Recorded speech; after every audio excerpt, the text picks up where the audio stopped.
जो आप खुद कहते हैं कि 1 लाख करोड़ रुपए खर्च करने पड़ते हैं भारत सरकार को इंपोर्ट करने में, तेलों को और तिलहन को, तो ये बहुत बड़ी भूमिका अदा कर सकती है एरिया। इसमें भारत सरकार को आगे आके राष्ट्रीय परियोजना घोषित करनी चाहिए। जो मांग मैं पहले करता आ रहा हूँ उसमें और इनकी खुद की बातों से मुझे बल मिल गया जब उन्होंने खुद ने कहा कि 1 लाख करोड़ रुपए खर्च करने पड़ते हैं हमें इंपोर्ट करने में।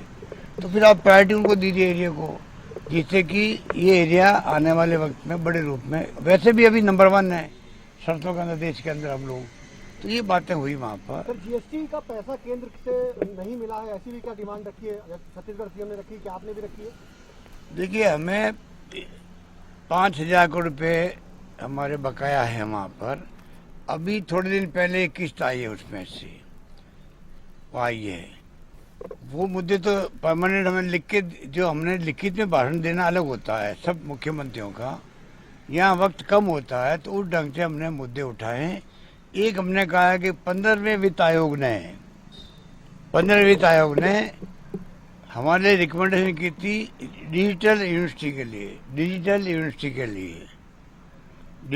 Fintech university. उसके ऊपर मैंने कहा आप यहाँ बैठे हुए, हमारे वित्त मंत्री महोदय बैठे हुई हैं,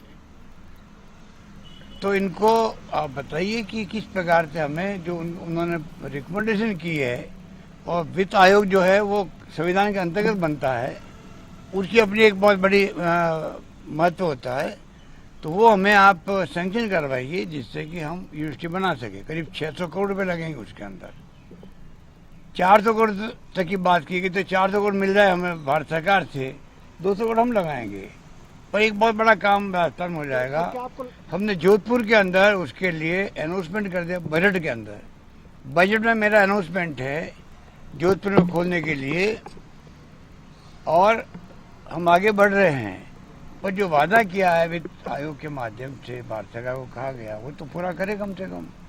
इस प्रकार से हमने जो अलग बजट पेश किया देश के अंदर किसानों का, उसकी बात भी करी हमने कि हम तो आगे बढ़े हुए हैं।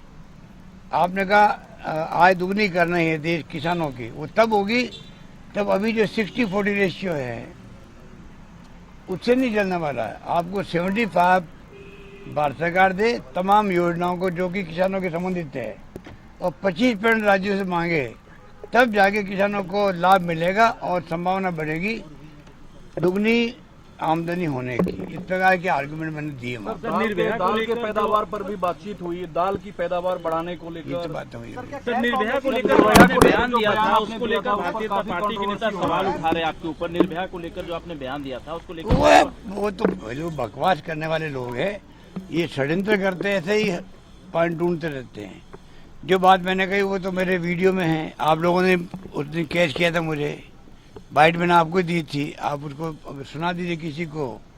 आम जनता समझ रही है, ये नहीं समझ रहे हैं, इतने फर्क है।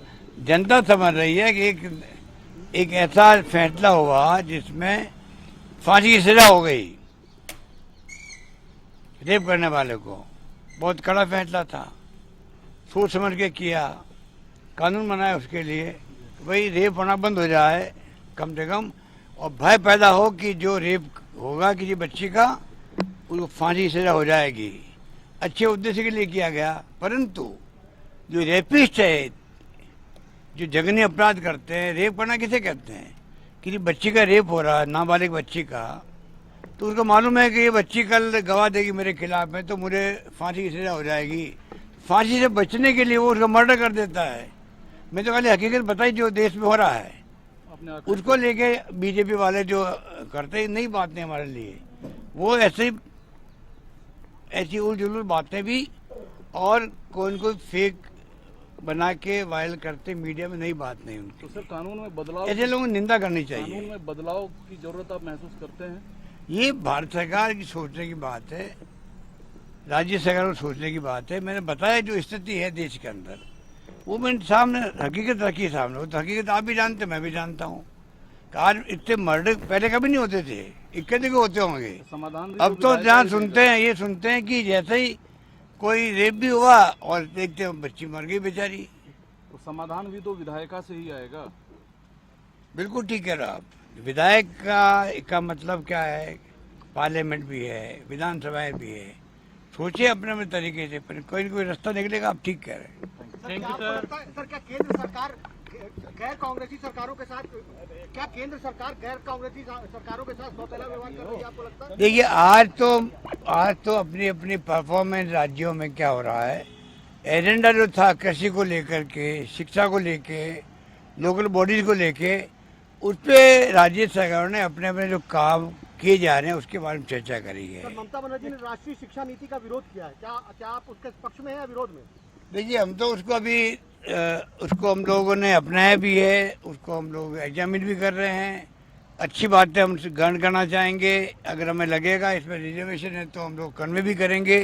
ये हमारा अप्रोच रहेगा। G20 को लेकर प्रधानमंत्री ने क्या कहा कि राज्यों के लिए अपार संभावनाएं हैं उसमें। Thank you sir, thank you.